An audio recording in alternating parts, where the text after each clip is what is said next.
बच्चा चोरी प्रकरण में नए खुलासे निकल के सामने आ रहे हैं सर, तब तक क्या इनपुट मिला है सर और किस तरह की कार्रवाई के आपने निर्देश दिए? थाना आंवला अंतर्गत मनौना धाम से एक छोटे बच्चे 1.5 साल के बच्चे के चोरी किए जाने के संबंध में एक सूचना प्राप्त हुई थी, जिसमें एफआईआर दर्ज की गई। क्योंकि अत्यंत गंभीर प्रकरण था, इसमें विशेष टीम गठित की गई। दोनों एसओजी और सर्विलांस, एसपी साउथ और सीओ वहां के लोकल एसएचओ, इन सबको लगाया गया। टीम के द्वारा 48 घंटे के अंदर ही केस को वर्कआउट करते हुए बच्चे को बरामद कर लिया गया। इनके जो 2 अभियुक्त थे, लगभग 200 सीसीटीवी कैमरा खंगाले गए, जिनकी फुटेज से 2 अभियुक्तों के चेहरे सामने आए। इनकी पहचान कराई गई, सर्विलांस के माध्यम से भी इनको ट्रेस किया गया, इनको गिरफ्तार किया गया। पुलिस मुठभेड़ के दौरान इनको पैर में गोली लगी। इनसे जो पूछताछ की गई उसमें बहुत ही चौंकाने वाले तथ्य सामने आए, जिसमें एक संगठित रूप से एक गैंग का पर्दाफाश हुआ, जिसके द्वारा बच्चा चोरी की ये जो अपराध है ये कारित किया जा रहा था। इसमें अभी तक हम लोग टोटल 6 लोगों को गिरफ्तार कर चुके हैं, जिसमें 2 मेन वो व्यक्ति जो बाइक से आए थे, चोरी करके यहाँ से ले गए थे, और 4 अन्य सदस्य, जिसमें एक डॉक्टर लखीमपुर खीरी का शामिल है, एक नर्स जो मूल रूप से बदायूं की रहने वाली है और वर्तमान में जनपद बरेली में एक हॉस्पिटल में कार्यरत थी, ये भी इसमें शामिल थी। एक सीतापुर का व्यक्ति है और एक और अन्य लखीमपुर खीरी का व्यक्ति है जो इसमें शामिल है। इन सब से विस्तृत पूछताछ हुई है, इनके बैंक डिटेल्स लिए गए हैं, इनकी सीडीआर का एनालिसिस किया गया और इनके मोबाइल फोन में भी काफी डिटेल्स ऐसे मिले हैं कि ये इस तरह के लोगों से संपर्क करते थे जिनको बच्चे की आवश्यकता थी और जो उसके लिए किसी भी तरीके से पेमेंट करने को तैयार थे। कुछ आईवीएफ सेंटर्स का भी पता चला है जहां पे ऐसे कपल्स जाते हैं जिनको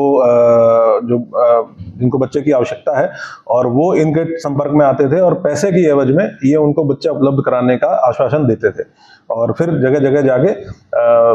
जो छोटे बच्चे हैं, इस तरह के बच्चे जिनकी केयर करने वाला कोई आसपास नहीं दिख रहा है या जो अपने बिना गार्जियन के दिख रहे हैं, उनको टारगेट करते हुए उनको चोरी करके और बच्चे को बेच देते थे। ये एक विशेष टीम इसमें गठित की गई है इनसे पूछताछ करने के लिए, क्योंकि अंतर जनपदीय भी मामला है।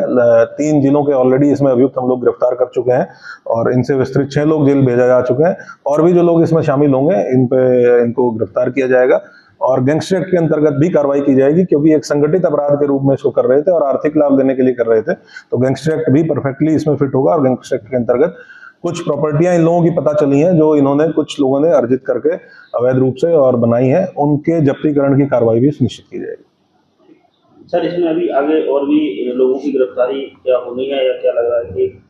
और भी कार्रवाई विशेष है? जी हाँ, इसमें अभी हम लोग ट्रेस कर रहे हैं, क्योंकि इनके मोबाइल फोन से इंपॉर्टेंट डिटेल्स हम लोगों को मिले हैं, तो हम लोग और भी ट्रेस कर रहे हैं कि कौन कौन लोग इनके संपर्क में हो सकता है या और कौन कौन सी घटना पूर्व में इनके द्वारा की गई होंगी। हम लोगों ने ये भी अनुरोध किया है सभी से कि अगर कोई ऐसा व्यक्ति है जिसने इनको कभी देखा हो अपने आसपास या कुछ उनसे इसने संपर्क किया हो, इनमें से किसी ने संपर्क किया हो, तो भी वो हम लोगों को आगे आके बताएं, ताकि अगर कोई और घटना ऐसी इनके द्वारा की गई हो या प्रयास किया गया हो, उसका भी संज्ञान हम लोग ले सकें। और सर, ऐसे कुछ बच्चे जो मतलब अभिभावकों के पास गए होंगे जो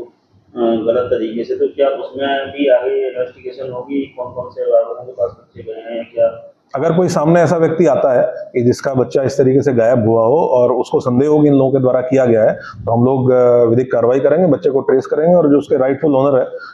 उसके तक पहुंचाने का काम करेंगे।